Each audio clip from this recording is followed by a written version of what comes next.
Ang kwentong ito ay rated PG, patnubay, at gabay ng magulang ang kailangan para sa mga batang nakikinig.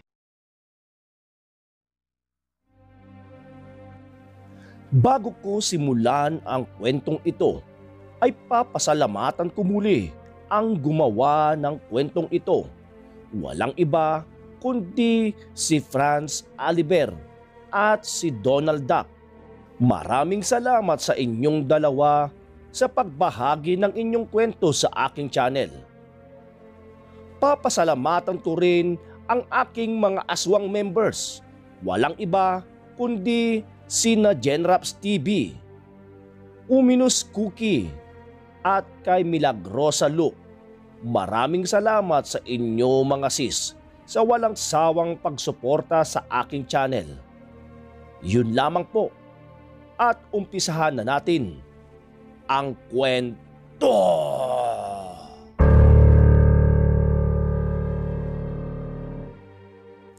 Ang kaninang tawanan ay naging isang nakakatakot na babala para sa kanila na kaya sila nitong ubusin kahit mag-isa lang ito. Mag-iingat kayo! Siya ang pumatay sa kapatid ni Pinunong Kwatog na sinunog niya ng buhay habang nasaan yung uwak ito na lumilibad sa himpapawid. Wika ng pasigaw ng matandang may suot ng itim na bungo dahil napansin niya ang suot na kwintas ni Buboy na nagliliwanag na animoy isang apoy. Ikaw pala ang may hawak ng birtud ng apoy na nanggaling sa San Telmong Mandirigma. Siya ang nilason ko at inakit ang kanyang asawa upang maging tagumpay ang plano ko. Sa huli, kinain ko rin ang kanyang asawa ng buhay upang bumalik ako sa pagiging binatang muli at hindi na tumatanda kailanman. Sambit ng binatang si Kwatog dahil marami na itong nabiktima ng dahil sa taglay nitong kagwapuhan at sa taglay nitong alagang hindi matatanggihan ng kababaihan. Ikaw pala ang manyakis na aswang na si Kwatog, ang sinamahan ng asawa ng San Telmong Mandirigma. Kaya nagdusa ng husto ang kanyang kaluluwa dahil nilason siya ng kanyang asawa at sumama sa iyo. Pasigaw na sambit ni Buboy at biglang napangiti ito dahil hindi niya nakahanapin pa si Kwatog dahil nasa harapan niya na ito ngayon. Oo, ako nga si Kwatog, ang manyakis na aswang. At hindi ko kasalanan kung sumama ang mga nabiktima kong mga babae sa akin. At hindi ko sila pinilit. Sila ang may gusto na sumama sa akin. Kaya ginagawa namin silang parausan. At pag nagsawa na kami, ay ginagawa namin silang pagkain. Wika ni Kwatog habang tumatawa ito na nakaharap sa binatang si Buboy na galit na. Saan na ang asawa ng San Telmong Mandirigma? Sambit ulit ni Buboy para malaman nito kung buhay pa ba o patay na. Dahil kay tagal na itong hinihintay ng San Telmong Mandirigma upang makasabay niya na ito sa kabilang mundo. Batid ni Buboy na mahal pa rin ng San Telmong Mandirigma ang kanyang asawa kahit nilason pa sa nito at pinagtaksilan. Matagal ko na siyang kinain dahil taglay ng babaeng yon ang walang hanggang kabataan. Kaya kinain ko siya ng walang awa upang mapasa akin ang walang hanggang kabataan.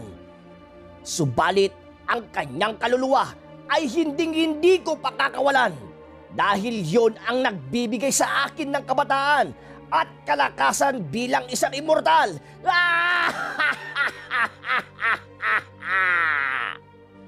Sagot ni Kwatog sa binatang si Buboy habang walang humpay pa rin ang kanyang pagtawa.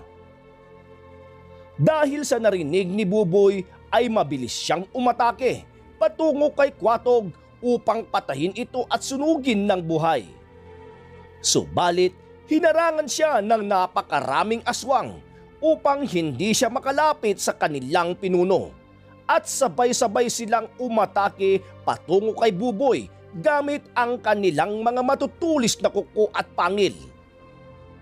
Tinamaan ng 4 na aswang ang katawan ni Buboy at bumaon ang mga matutulis nilang kuko at sabay silang nagtawanan dahil napatay na nila ang kinakatakutan nilang tao na may hawak ng makapangyarihang apoy. Patay ka na ngayon. Huwag mo kasing mamaliitin ang lakas ng mga aswang.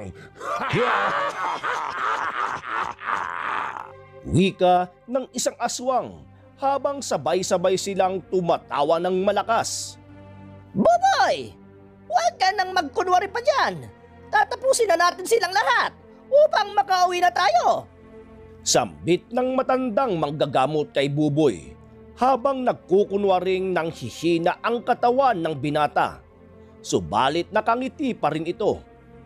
Ako ang harapin mo, matandang manggagamot! Dahil kakainin kita ng dahan-dahan! Sambit din ng matandang aswang na nakasuot ng itim na kwintas na may palawit ang itim na bungo. Habang nagpapalit ng nakakapangilabot na nilalang ang matandang aswang.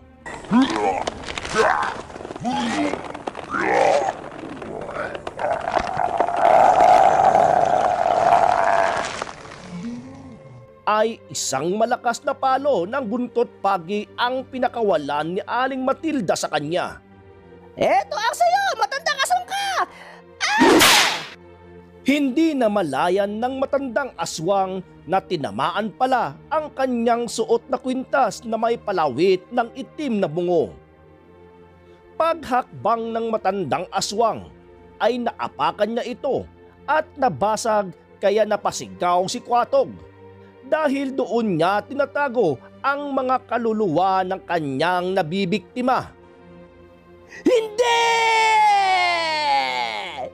Isa kang hangal, matandang uglupan! Bakit mo inapakan ang birtud ng bungo ng duwendeng itim na kumakain ng mga kaluluwa? Wika ng malakas ni Kuatog sa matandang aswang at inatake niya ito at dinukot ang puso dahil sa sobrang galit nito.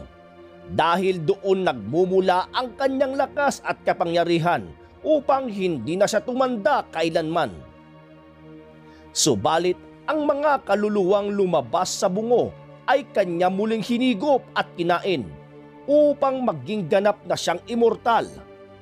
Subalit ang kanyang kagwapuhan ay mawawala na dahil hindi na siya makakabalik sa anyong tao. At habang buhay na siyang magiging halimaw na nakakadiri ang muka. Habang nagbabago na ang muka at pangangatawan ni Kuatog, ay paulit-ulit siyang pinapalo ni Aling Matilda ng buntot pagi upang paslangin na ito. Ito ang sayo, Kuatog!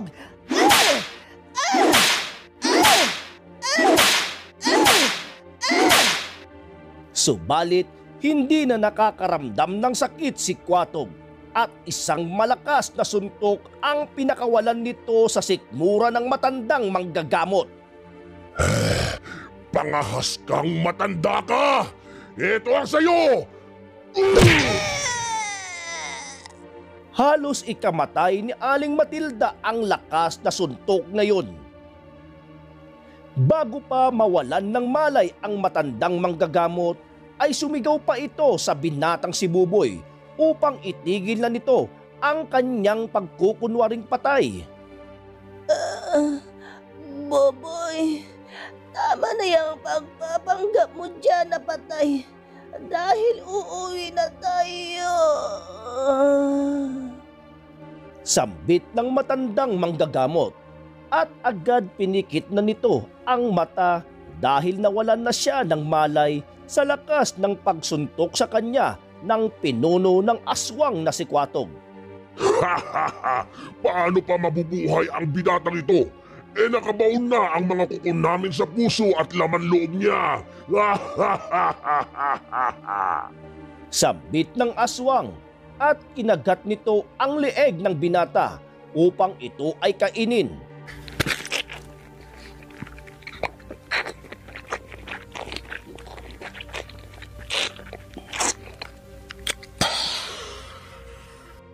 Tapos ka na ba, aswang?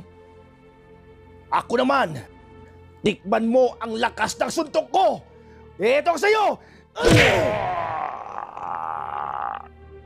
Mga hangal kayo! Mga nakakadiring nilalang! Dahil hindi nyo ako mapapatay ng ganito kadali lamang! Dahil ako, si Boy Santelmo, ang may hawak sa isa sa pinakamakapangyarihang bertud ng apoy! Malakas na sigaw ni Buboy at isang pagbabagong anyo ang nangyayari sa kanyang buong katawan na animoy isa na itong taong apoy.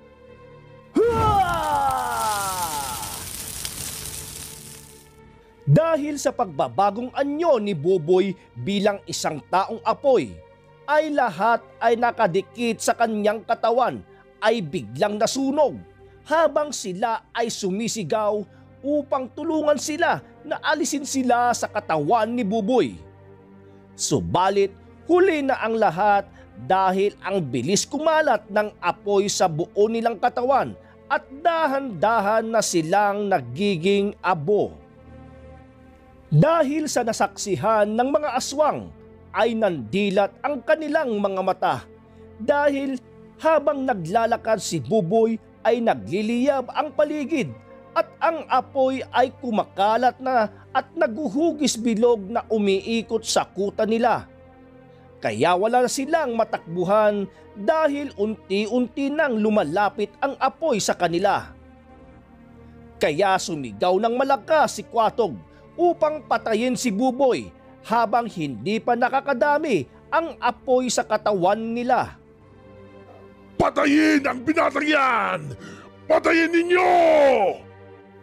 Malakas na sigaw ni Kwatog sa mga kalahi niyang mga aswang. Dahil nakakaramdam na rin ito ng sobrang takot habang papalapit sa kanya si Buboy. Kaya sabay-sabay na umatake ang mga aswang patungo kay Buboy upang patayin ito. Subalit ginamit ni Buboy ang kanyang 10 daliri upang palabasin dito ang mga bolang apoy na maliliit at pinaputok niya ito na parang isang machine gun.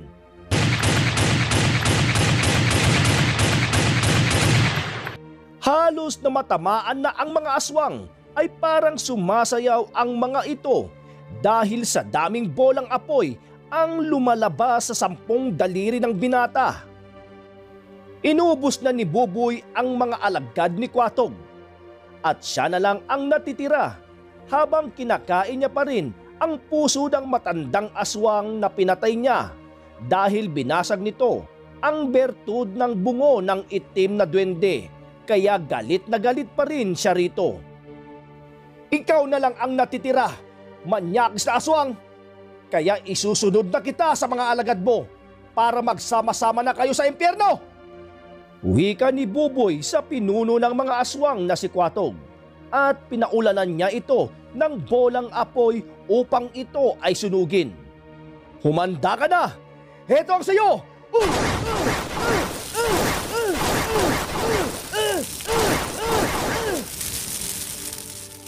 Subalit sa daming bolang apoy na pinaulan ni Buboy ay hindi man lang nasunog ang katawan ni Kwatog at nakatayo pa rin ito sa harapan niya habang ito ay tumatawa.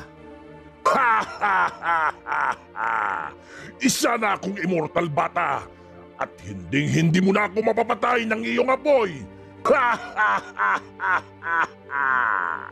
Malakas na sigaw ni Kwatog kay Buboy at inatake niya ito ng sobrang bilis. Habang umaatake ng sobrang bilis si Kwatog, ay mabilis ding hinarap ito ni Buboy. Kaya para silang mga kidlat na nagsusuntukan na kahit sakit ay wala silang nararamdaman. Para silang Diyos sa kalangitan na walang kamatayan. Kahit umaapoy pa ang buong katawan ni Kwatog ay hindi pa rin ito namamatay at lumalaban pa rin ito hanggang sa nanghihina na ang apoy sa katawan ni Buboy dahil nasagad na ang kapangyarihan nito at dahan-dahan na rin siyang bumabalik sa pagiging tao. Ano bata? Kaya pa ba ng apoy mo ang lakas ko? Sambit ni Kwatog kay Buboy at isang malakas na sipa ang pinakawalan nito sa tiyan ni Buboy. Tanggapin mo to! Tumilapon ito sa tabi ng manggagamot na wala ng apoy ang kanyang katawan dahil nasagad na ang kapangyarihan nito. Buboy, gamitin mo ang kutsilyong ito na gawa sa tanso at pilak. Dahil yan ang ginamit ng mga ninuno ko nang pinatay nila ang demonyong naghahasik noon ng lagim dito sa mundo. Wika ni Aling Matilda kay Buboy habang nakadapa pa rin ito at sekreto nitong ibinigay ang kutsilyo sa kamay ni Buboy habang nanghihina pa rin ito. Ano bata? Kaya mo pa bang lumaban? Malakas na sigaw ni Kwatog habang dahan-dahan itong lumalapit sa binata upang patayin na ito at kainin. Pagkalapit ni Kwatog kay Buboy ay hinawakan na nito ang kanyang buhok at inaangat upang dukutin na nito ang kanyang puso. Subalit biglang may naramdaman si Kwatog na may bumaon sa kanyang puso na parang napupunit ang buo nitong katawan. Kaya tinignan niya ito at nanlaki ang kanyang mata dahil ang punyal na nakatarak sa kanyang dibdib ay ang kutsilyo na kayang pumatay ng anghel at demonyo.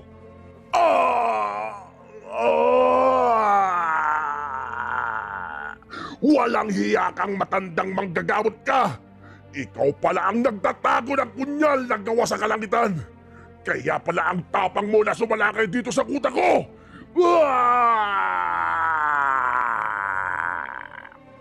Sigaw ni Kwatog kay Aling Matilda at tinapon nito si Buboy sa malaking kahoy at hinawakan nito ang punyal sa kanyang dibdib upang hugutin. Pagtama ni Buboy sa malaking puno ay napasuka ito ng dugo dahil sa lakas ng pagtapon sa kanya ni Kwatog. Kaya halos mamatay na ito habang sumusuka ng dugo. Habang hinahabol na ni Buboy ang kanyang paghinga, ay biglang nagpakita sa kanya ang matandang lalaki na nagbigay sa kanya ng balabal at kinausap siya nito. Iho, hindi pa ito ang katapusan mo. Marami ka pang makakalaban na mga elemento at mga sugo ng dilim. Kaya tumayo ka dyan at ipagpatuloy mo ang laban mo sa immortal na aswang na yan. Sambit ng matandang lalaki at hinawakan nito ang bertud ng apoy. Kaya bigla itong nagliyab na parang mas malakas pa ito sa unang bertud bago pa ito nakuha ni Buboy. Tumayo si Buboy ng dahan-dahan at hinawakan ang bertud ng apoy at nagbigkas ito ng salita habang nakatingin sa aswang na si Kwatog na pilit nitong hinihila ang punyal sa kanyang dibdib. Patrim ventorum deum aum, demorum laudamus omnibus in relictum exiamet, exit domino et domini catibus et pater acalium. Amen. Pagkatapos dasalin ni Buboy ang makapangyarihang dasal, ay lumakas siyang muli na parang walang nangyari sa kanya at muling nagliyab ang kanyang buong katawan at tumalon siya sa himpapawid na parang isang agila na lumulutang at bigla siyang bumulusok mula sa itaas patungo sa kinaroroonan ni Kwatog na parang isang bulalakaw habang malakas na sumisigaw. Mamatay kang aswang ka! Ito ang sayo! Sigaw ni Buboy habang bumubulusok ito sa lupa patungo sa kinaroroonan ni Kwatog na nakuha na nito ang punyal sa kanyang dibdib. Hindi mo ako mapamatay! Malakas din na sigaw ni Kwatog habang nakataas ang kamay nito upang sanggain ang malakas na apoy na halintulad sa isang bulalakaw patungo sa kanya. Nag-abot ang apoy ni Buboy at ang kamay ni Kwatog habang malakas silang sumisigaw.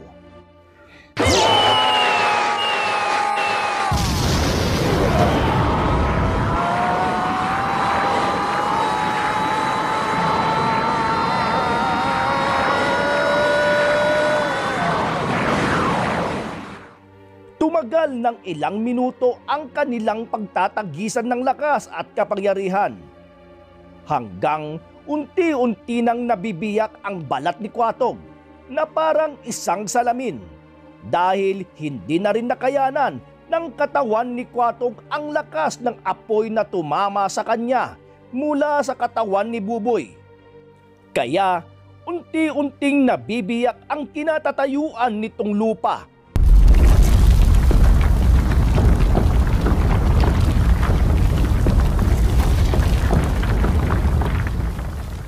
At nababasag ang kanyang buong katawan.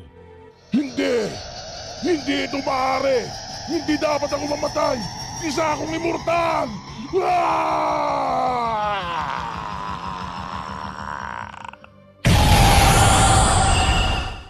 Wika ni Kwatog at yun na ang huli niyang salita bago siya naglaho. Kaya pala namatay si Kwatog ay lumabas na pala sa mga biyak ng kanyang katawan ang mga kaluluwang kinain niya. Kaya ito ay naglaho na parang bula dahil sa lakas ng apoy na tumupok sa kanya mula sa nagliliyab na katawan ni Buboy. Bumalik na sa anyong tao si Buboy nang napatay niya ang manyakis na aswang na si Kwatog na hinang-hina. Habang nakaupo si Buboy sa lupa, ay biglang lumapit sa kanya si Aling Matilda at kinausap siya nito na habang nakahawak ito sa balikat ng binata. Buboy, hindi pa ito ang katapusan ng iyong misyon sa lupa. Dahil ito pa lang ang simula ng pagtanggap mo ng isang malaking responsibilidad na ibinigay sa iyo ng may lalang sa sanlibutan.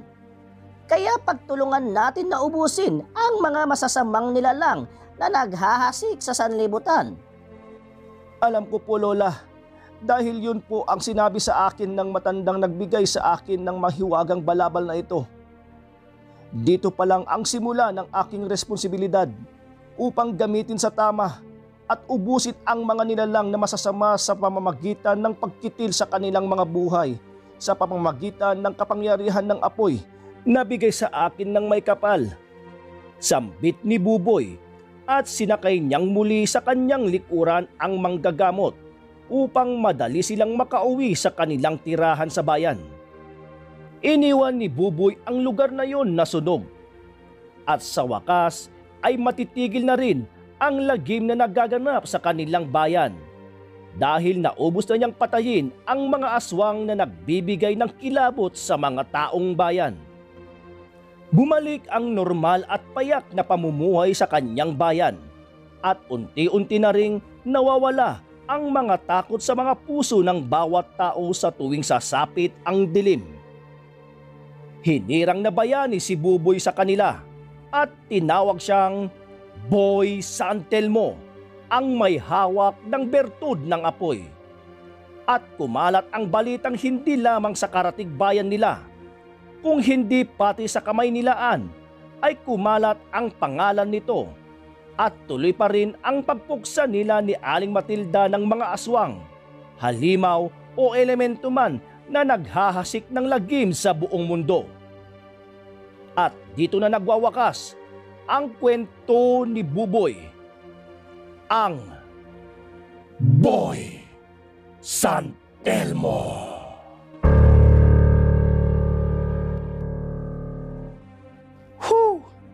Ang lupit-lupit talaga ng kwentong ito. Nakakalungkot lang dahil dito na nagtapos ang kwento ni Boy San Telmo. Pero magkaganon pa man, pinapasalamatan ko pa rin ang gumawa ng kwentong ito. Walang iba kundi si Franz Aliber at si Donald Duck. Maraming salamat sa inyong dalawa sa pagbahagi ng kwento sa aking channel. Pero bago tayo magtapos, ay i-shoutout ko muna ang lahat na nag-comment sa part 4 ng kwentong ito. Walang iba kundi sina Linranga Vlog, Milagrosa Luke, Mine Ramos, Ivan Rose Reyes, Pancho Ablen, Sherlyn Mahawan, Jen Raps TV, Charlene Gumansing from Oman, May Chillers Vlog, Miss Miami Laurel, Rab 2020 Vicencio, Aswang Stories, RRB Vlog Official, at kay Vincent Hakuso. Maraming salamat sa inyong lahat sa pagsubaybay sa kwentong ito hanggang sa matapos. And most especially sa lahat ng aking mga silent listeners dyan, maraming salamat po. So, kita-kits tayo ulit sa susunod ko pang mga kwento. Paalam!